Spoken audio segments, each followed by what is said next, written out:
34 minutos. El mejor cronista deportivo. Sí, señor. El mejor cronista deportivo. Rafael Díaz. Aquí está la línea. Ahí está, ya está ahí, Rafaelito. Ya está ahí, Rafaelito. Rafaelito. Buenos días, Julio, Eury, José, Nelson Pineda, María Elena y don Eury Cabral. Saludos para todos. Gracias, hermano. Sonja y a Maurice Aydar. Rafaelito, ¿le gana República Dominicana a Cuba esta tarde? Yo no sé por qué tú mantienes esa actitud de ignorancia conmigo, ¿viste? Pero tú y yo nos vemos, no te apures, Rafaelito. Ya Impacto Deportivo tiene dos líderes. No te apures, yo te agarro la culpita. El reclamo venía. Usted sabe que usted es parte de...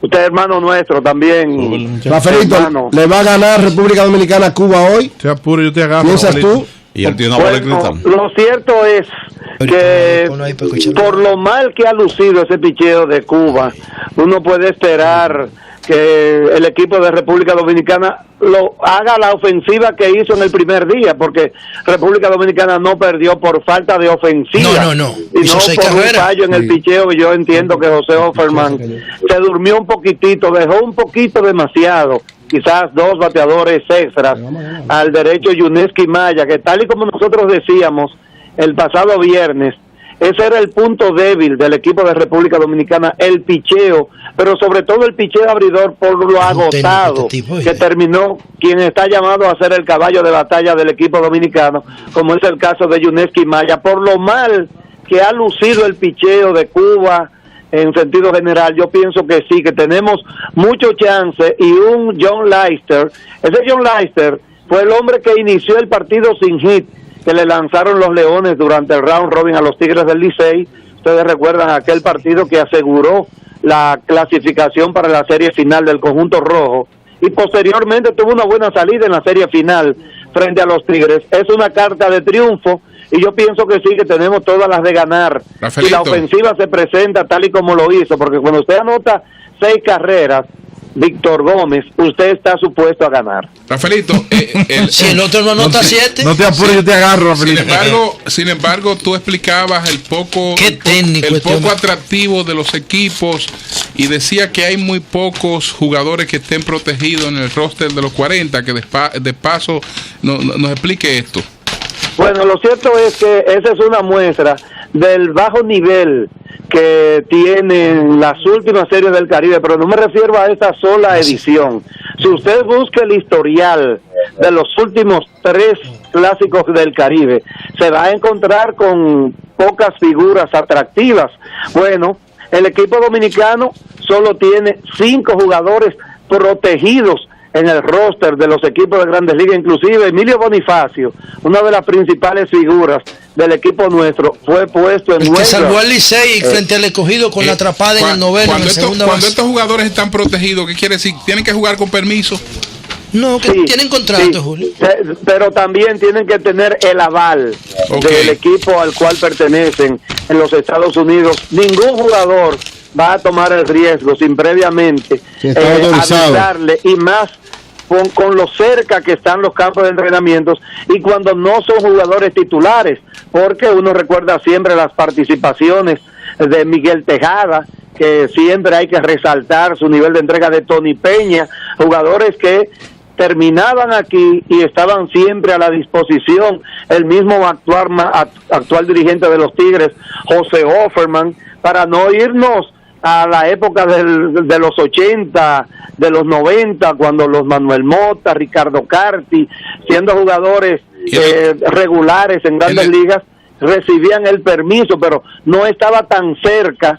Esa es una razón, tan cerca el inicio de los campos de entrenamientos, y eran jugadores que no tenían que ir a buscar un puesto a las mayores, sino ir a entrenar porque sabían que su puesto estaba seguro en el roster, y no en el roster, sino eran jugadores titulares, por el caso de Tejada, de Tony Peña, de José Offerman, de Luis Polonia, para hablar de las grandes figuras de República Dominicana que han estado representándonos en el Clásico del Caribe. Puerto Rico tiene 3 jugadores protegidos en el roster, Venezuela tiene 4, y México, que por cierto está encabezando el standing con 2-0 de manera sorpresiva. México no tiene un solo jugador de los 28 que conforman el equipo. No hay ni uno protegido en el roster de los 30 equipos de la Rafaelito, la entrada de Cuba no, olvídate. ¿Ha impactado en el clásico?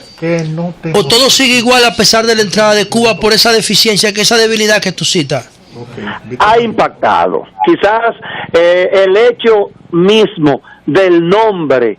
Cuba terminó de manera invicta. En 1960, en su última participación, ganaron de forma invicta. Y ese era como ese ingrediente que el personal organizativo de la Serie del Caribe esperaba para el despegue en esta parte, no en la segunda etapa, porque quizás el máximo esplendor del béisbol caribeño se vivió en la década del 70 y de los 80, porque Dominicana no participó en la primera etapa, como ustedes recuerdan. Que un dato curioso, Licey fue el primer equipo que representó a Dominicana en un clásico del Caribe en 1970. Los Navegantes de Magallanes en la segunda etapa, porque Venezuela participó en la primera aunque no ganó. Magallanes inclusive fue el equipo campeón en 1970, o sea, fue el primer equipo que representó a Venezuela en el Clásico del Caribe.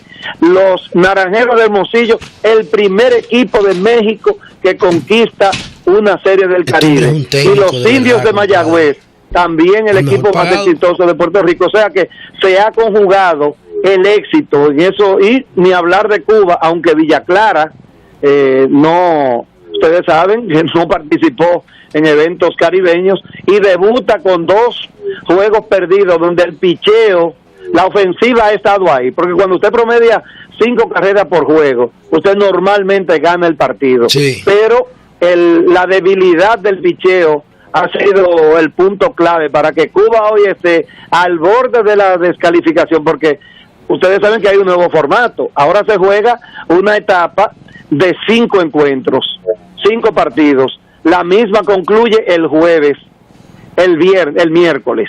El miércoles termina los 4 equipos con mejor récord, el primero con el cuarto, eso va el viernes, el jueves, y el viernes segundo con tercero, y los ganadores entonces se miden el sábado por el título de la Serie del Caribe. Ese formato nace para elevar el interés, porque la última vez que se celebró la Serie del Caribe aquí, el escogido ya el cuarto día estaba todo definido. Yo recuerdo que en el 2004, ya el quinto día, el Licey había ganado, había asegurado la corona. Entonces han creado este sistema de un mini round robin para elevar el nivel de, yo diría, de interés, porque la calidad, nos duele decirlo, porque nosotros formamos parte, estamos aquí en Santiago, formando parte del staff de transmisión de la Serie del Caribe, y no nos gusta hablar de lo que vivimos, de lo que hacemos,